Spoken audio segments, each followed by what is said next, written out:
Welcome to Pashua's Moment with Pastor Charles Kiyaga.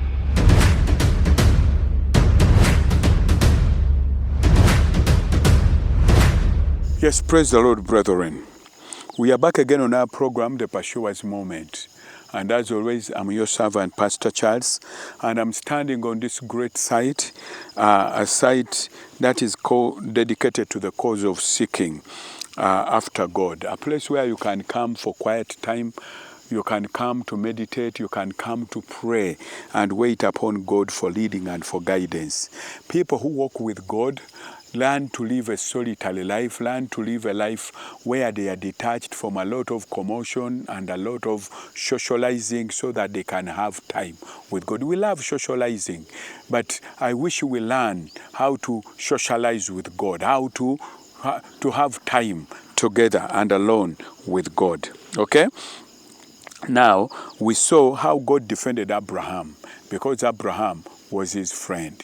And Abraham was faced with a challenge when he went as a refugee in another land. And then the king of the land admired his wife Sarah, because Sarah was a very beautiful woman. And he said, is my my sister. And the king took the wife, took Abraham's wife, but God that same night came to Abimelech and said, please don't dare touch that man's wife, and return the woman to him, and then he will pray for you. We are here in chapter 20, Genesis, verses 14. Then Abimelech took sheep, oxen, male and female servants, and gave them to Abraham, and he restored Sarah, his wife, to him. Oh, just imagine. The king could have been very upset and sent this man away empty-handed. But what he did, he gave sheep, oxen, male and female servants, and gave them to Abraham, and also gave back to his wife, and he told him, you can go. Just imagine how God blesses, how powerful it is to have God as your stronghold. That even those who should have reprimanded you end up blessing you. Abimelech could have, out of rage, just sent this man away empty-handed. But he gave him lots of gifts. Even when he had lied to him that this is my wife, and had even caused God to reprimand Abimelech, but Abimelech could not hold back but to bless this man. I tell you, when you walk with God and you make God your stronghold, you make God your anchor, the people who should curse you end up blessing you. The people who should rob you end up blessing you. The people who should reprimand you end up blessing you. This is what God does. So I don't know how Abimelech eventually ended up blessing Abraham with a lot of oxen, with a lot of sheep, with a lot of herds, and then eventually gave him male and female servants and said, please go, and this is your wife, without having touched Sarah, but ended up blessing Abraham. This is how God blesses. He blesses where it should have been a curse, it turns into a blessing. Where it should have been a reprimand, it turns into a blessing. It is only God who can do this. Why don't we choose to make God our stronghold?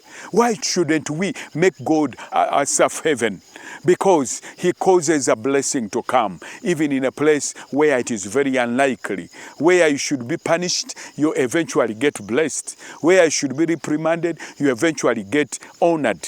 Where you should be punished, you eventually get blessed. Just imagine, it is only God who can do this. And he does it to the people who have dedicated their lives to him, who have made him their stronghold. Abraham had chosen to make God his stronghold. Wherever he went, God was first. He would make an altar for God, and then make a tent for himself, and then make a well, and make a homestead there.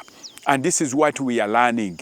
These are the people who love God. For us, we know to come to God when we want to get something from him. How many of us make our homestead around God? How many of us make our life in and around God?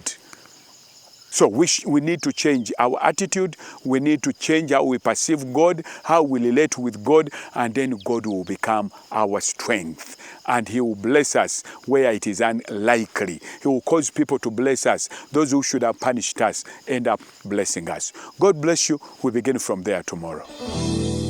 Eyo yebadde Pursuers Moment ng'ekutuusiddwako essomero lya Pursuers Junior School erisangibwa mu Butambala ku kkubo lya Mpigi Gombe. Kati wulira enkizo eriwo singa otwala omwana wo ku Pursuers Junior School. Interviews za bwereere. Essomero liyimiridde ku musingi ogutya Katonda ate ng'omwana agunjulwa bakugu. Tutumbula ebitone eby'enjawulo mu mwana. Tulina amazzi amayonjo ku ssomero ate ng'omwana wasomera ne weyeebaka abanga mukungu. Endya y'abayizi nnungi byansusso anti emmere tugyerimira nga ne faamu y'ente weeri ku ssomero. Tulina emmotoka ezitambuza abaana. Pursuers Junior School e Butambala tusomesa abaana okuva mu baby class okutuuka ku kibiina ekyomusanvu. Mudde boarding okumanya ebisingawo 0772 41 98 4 ne 0702 36 41 64. Pursuers Junior School Butambala, in pursuit of knowledge.